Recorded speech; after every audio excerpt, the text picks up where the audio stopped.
Hi guys, welcome back to Flora Fun and Food. My name is Lauren and today I'm going to show you how to make miniature books to put on a miniature bookshelf. Now my plan for these is to make a mini book for every physical Kindle or audiobook that I've listened to for 2023 and put them on a shelf to display because I don't have the physical copies of most of them because I've read and listened to a lot. So let me show you how I made these adorable miniature books, and I'll give you the files for a 3D printed bookshelf just like that. Let's go.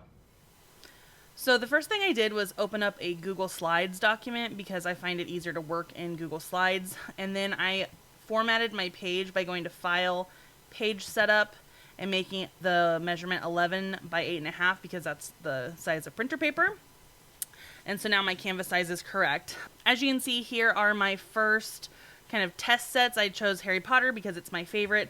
I also wanted to do it differently than what I've seen online, where most people do the front cover on front and then flip it and put it on the back, so any way you turn it, it looks like the front of the book, and then they just have a solid color on the spine. However, I wanted mine to look more like real books, so I found the entire kind of jacket sleeve of Harry Potter. I don't think we're going to have that much success with the other books because they're not quite as popular, but these turned out super cute. I had to kind of find the spine for a few that were just the full art print, but being as small as they are, it worked out really, really well. So we're going to go to our new blank page here, and we're going to start Googling our new book covers that we want. So I'm going to do A Court of Thorns and Roses book jacket sleeve, and we'll see if we get lucky. And I'm going to go over to images, and this is really popular, so I think you're going to get a lot of like fan-made ones. So maybe I'll type in original.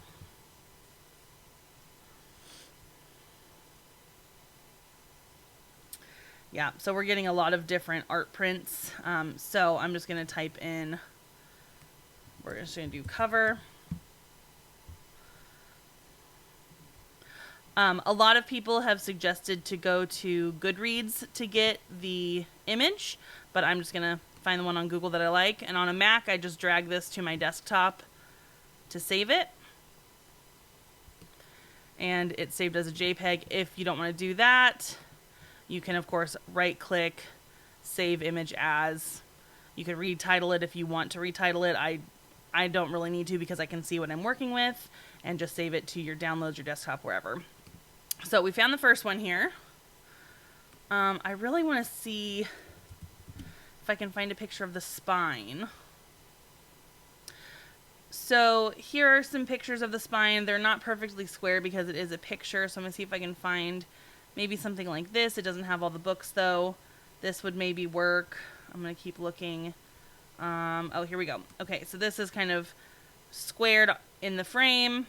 Perfect. So I'm going to drag this and save it so that I can do some tweaking later on. Because the whole point of my bookshelf is to see the books I've read, and without having the title on the spine, it's going to be kind of hard. So now I'm going to go up here and type in, oh, that should be of. I'm going to type in A Court of Mist and Fury cover. And we're just going to go and grab all of the covers for the series. Okay, so now I'm going to go and find the back cover of every book if I can. So there's the gray one. We're going to see if we can find the back covers. If not, we'll just make it a solid color. Amazon seems to have really good... Ooh, you know what? This Pinterest one right here is a completed jacket. So I'm going to save that one and just save myself a step. But like I said, Amazon has some really good photos that you could snag too. Ooh, I'm finding some that are already put together. So let's see if we can just find those, because that's going to make my life so much easier. So I'm just deleting the ones that I am not going to need, and all of mine actually have a spine on them, so I don't need to save my spine. Awesome. This is going to be so much easier. I'll save one just to show you kind of what I would do here if it didn't have a spine, if that's kind of the look you're going for. So we'll save just the red one down here. Okay, now we're going to import our pictures into our Google slide just by dragging them over. You can also go to Insert, Image, Upload from Computer. It's just a lot more steps. So looking back at my Harry Potter books, they were all a height of 1.13. So I'm going to see if I can get the same height with all of these. So let me show you how to get there. So you would select all of your images, go to Format Options, make sure that you lock the aspect ratio, otherwise it's going to stretch your books like that. So lock the aspect ratio and then type in 1.13, and let's see if those look okay. This one didn't get sized right because it was small. And then I'm going to zoom in just to see my canvas a little bit closer. So these are perfect, and they're all a different width, so we'll fix that here in just a moment. This one size 22, so just go through and check them. They should all be the same size.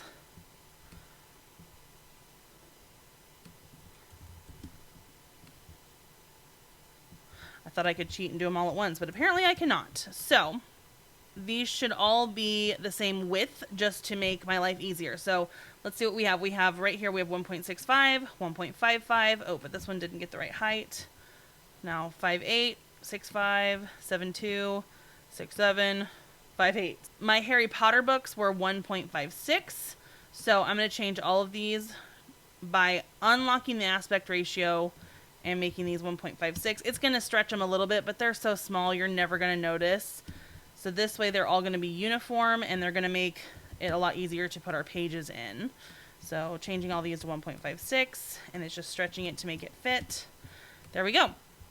Okay, so now we have our covers ready to go. All we're going to do now is print these and cut them out. So I want to show you what I would do if the front and back cover and spine were not all together like this. So I'll just put it in a new page so we can see it easier. So I would again just import the front cover, the back cover, and then I just saw that this was saved as a WebP. So if I try to insert this, it's going to say unsupported image type.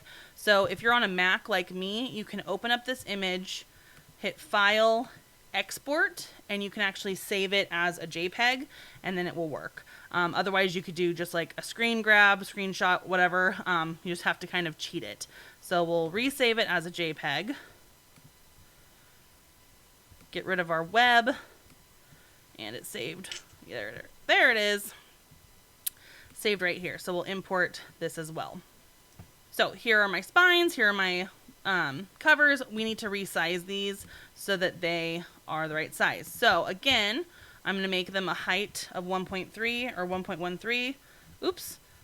Make sure you hit that lock aspect ratio, or it's going to do that to you. 1.13, 1.13. And then for this one, I'm going to make it bigger just to work with it, but I'm going to double click it, which is going to give me the crop option. And I'm going to crop around just the spine I want.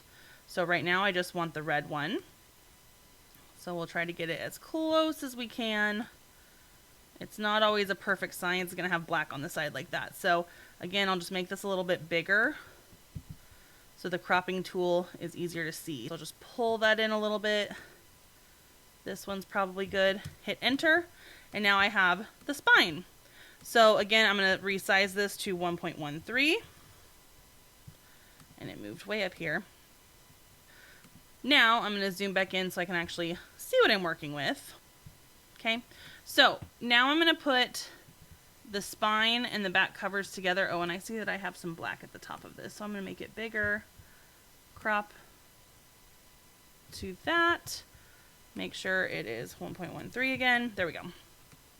So now I'm just going to line these up together like that. So I'm going to highlight all of these and group them together. I never remember it is, so I just go to Help and I type in Group. And that way they stay together when you try to move them around. And now they're 1.13, but remember I wanted these to be 1.56, so I'm going to unlock it. And boom. So it doesn't look exactly the same. Let me show you compared to the one that I have over here. So here's my new one compared to the one that was just already ready for me, but they look almost the same. The spine is a different color, but on my mini bookshelf, you're not going to see the whole thing opened like this. So It's a little extra work to get this done. The few extra steps I think are worth it though if you want them to look like real books. So that's how I would do that. But let's get these original ones printed and cut out and start building our books. Now what we need to do is get our pages for the inside cut out, and I'm going to use my Cricut because I don't feel like cutting that many pages out by hand. So once we're in Cricut, I'm going to go to New Project, and then I'm going to insert just a rectangle shape. So we need to resize our rectangle to match our covers. Go back to my format options and get the sizes. Our covers are 1.56 by 1.13 inches. So I want to make these slightly smaller so they fit inside because we are going to fold a few together, so they're going to kind of bulk it out and stick out. So I'm going to unlock my aspect ratio here, and for the width I'm going to do about 1.4, and that will give us a little wiggle room for the cover. And then the height, I'm going to do the same height as the cover so they all match, 1.13. So now these are going to be my pages. So what I'm going to do is go ahead and hit make. And I'm just using printer paper, and I have found that I can fit 45 on a page. So we'll change this to Project Copies 45, and we'll change our material size to an 8.5 by 11 letter size paper. There we go. And now we're going to load our paper onto our mat and get cutting. Okay, so we're just going to load a regular piece of copy paper onto our mat. Make sure it's nice and tamped down, or your blade might catch it. We're going to insert it. We'll follow the instructions on our screen, which is selecting 24-pound copy paper, which is our material, and then making sure we have the correct blade inserted. And once this Cricut button is blinking, we'll go ahead and hit it and it'll start cutting.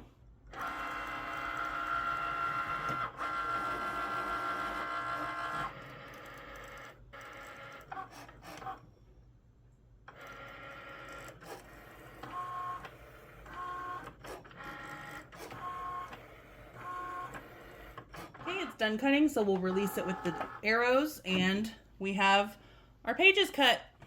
Here is my super cute bookshelf that my husband 3D printed for me, and I will link the Etsy link below for the file of this. It had a misprint though, and the whole back here did not print correctly.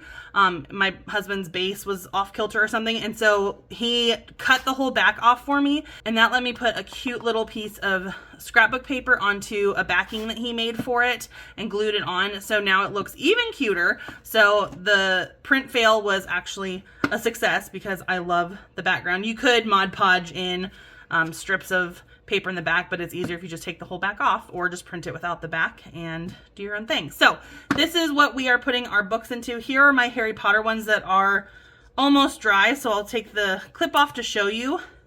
So here I have my cover, my spine, and the back, and you can still see some of the paper, but that's okay. And then it looks like pages. A lot of crafters use just a piece of foam to put their covers on, just use like sticker paper and stick it on, which is a lot faster, but I wanted it to look like it had pages. So these are gonna just go in my shelf, kind of like that. And so it's a bit deep, but I could put little, 3D printed trinkets and stuff on the front of the shelves and things, kind of like my real bookshelf in my living room. But these are gonna be so cute. I could even turn them, to put them where the cover is out if you wanna do like a little display, just have a couple that are facing forward with a few in between. So we'll kind of see how this is gonna look when it's all done. But anyway, here are my super cute Harry Potter trial run ones, and I think they turned out really cute. So let me show you how I made them with the ACOTAR ones. So here is what our Cricut just cut out. So I'm gonna peel the outer layer off. And then what I have found to be the easiest is just to kind of bend your mat, and the edges will start popping off, and you can just peel the pages right off your sticky mat. Don't bend so hard that you crease your mat, but this will help you just kind of get the edges lifted and just peel your pages off. So now I'm gonna make the page chunks. So I have found that 3 pages lined up together work the best. So we're gonna stack 3 together, line them up so that they are even, And then we're gonna fold them in half, kind of holding your fingers on the edges so they don't get all, splayed out. Line up your edges and then crease right down the middle. You could score these with the Cricut, but it's so small, you don't really need it. So there we have our first kind of paper chunk, and 3 of these are gonna go into each book. So 3 pages a piece and 3 little booklets per book. So fold, line up, crease, 3 again, line it up, fold it, and crease. Okay, so now we have all of our pages folded. We need to cut out our covers, and I'm just gonna cut these by hand because I'm not doing a ton at a time. If I were to be doing all of my books right now, I'd probably import these images into Cricut and do a print then cut. That way they're all gonna be cut at the same time, a little easier. But for the sake of this, we're just gonna do these 5 books by hand. Also, I should mention that my husband scaled this print up by 120%, so it is slightly bigger than the biggest file that I purchased. You can kind of scale things on the 3D printer, so I wanted these to be a little bit taller so that I could make 1-inch books with some space, but I think if you printed it as is, the 1-inch book should still fit just fine. It'd just be a little bit more snug. Okay, so now we have our covers. We are going to take 3 of our page chunks that each have 3 pages within them and line them up together to where the spines are all even. Then I'm going to binder clip the loose edge just so that they don't move. And we're going to get our Mod Podge out. This is just the matte one. You could use glossy if you wanted to, but I wanted mine matte. Get a paintbrush that you don't really care about, dip it into the Mod Podge, and we are going to paint the edges or the spines of our 3 book chunks here to seal them together. And you can put a lot on here so that it kind of seeps down into those cracks and glues everything together. Then I'm going to take my first cover and turn it to the back and paint it with Mod Podge as well. Just a light, even coat. It will kind of mess up the ink if you get it on the colorful side, so just be really careful. And now I'm going to line up the spine with the spine that I just glued together.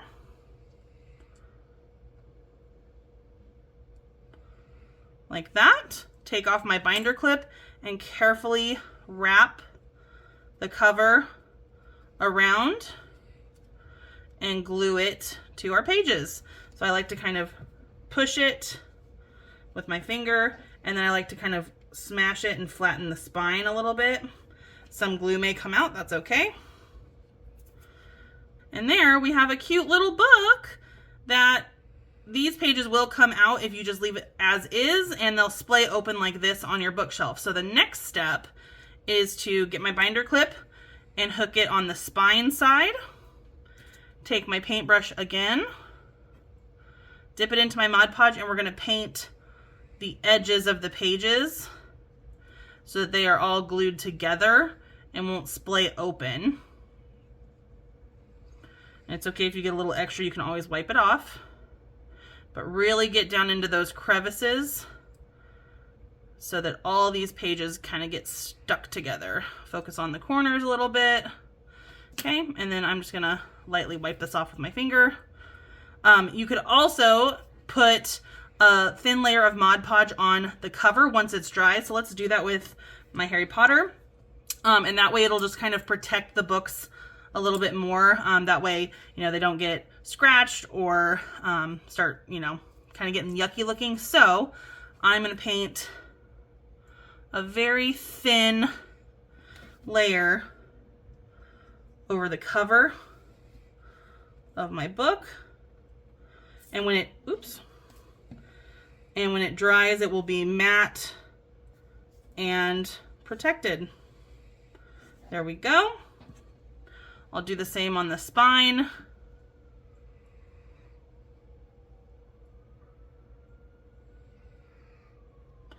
And the back. Just taking off any excess that may collect.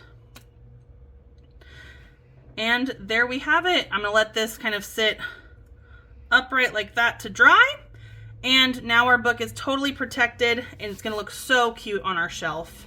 My Harry Potter ones seem to be done, so I'm gonna go ahead and unclip them so I can use my binder clips for my new books. But look how stinking cute these are.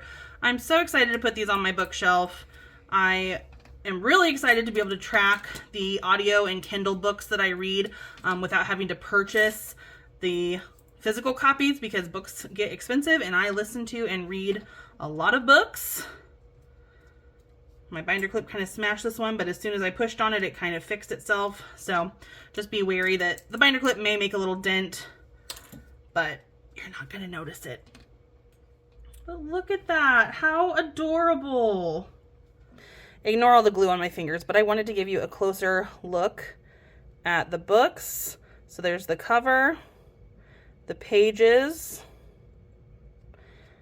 the back, and the spine. Aren't these just the cutest little things? All right, those just need to dry so we can do the back. Harry Potter ones seem dry. Mod Podge really doesn't take much time at all to dry. And it just kind of makes them a little more sturdy, gives them kind of a sealant. Oh, I love these. I'm so excited. I've had this project in mind for a long time, and I finally decided right before my winter break was over, before I went back to work, that I was going to do these. I still have a lot more to do. I have listened to 32 books this year, and then I have read probably 12 on my Kindle and a couple of physical paperbacks. So I have a lot more books to get finished to put on my cute little bookshelf, but I am so excited to see how these look. We're gonna put our Harry Potter ones in now that they're all dry. And I can't wait to fill this bookshelf with my 2023 reads. Look at that! Their cute little spines show. I can tell what they are because I'm just familiar with the spines. So if you know what you read, you'll know what these are. Like I said, you could always, turn one this way, do another set, or put the first one how you want it. So my husband had mentioned maybe making them permanent by gluing them, but I like to move them around, so he also suggested making them magnetic somehow. But I think this is going to be just so fun. All right, these are dry enough to flip. We'll seal up the back and we'll have our second set of books done. You do want to make sure that these completely dry before you stick them on the shelf, because they could stick to the shelf or to each other and you don't want all of your hard work to go to waste. But I think these turned out perfectly cute. Okay, the backs are done, and I was just thinking that once these are dry, they're really hard, so I think I could almost drill a little hole in the corner and make them into earrings. So a lot of people will, instead of putting them on a bookshelf, because it's kind of hard if you don't have a 3D printer, they display them in like a glass jar, they display them in a glass ornament. So however you want to display your books is great, but these would make such cute little gifts, a fun little project for maybe like your classroom to show all the books you've read this year. But I really, really enjoyed this project. So if you guys liked this video, please give it a thumbs up and head over to my channel to subscribe for more content like this. And I hope to see you again very soon. Thanks guys. Bye.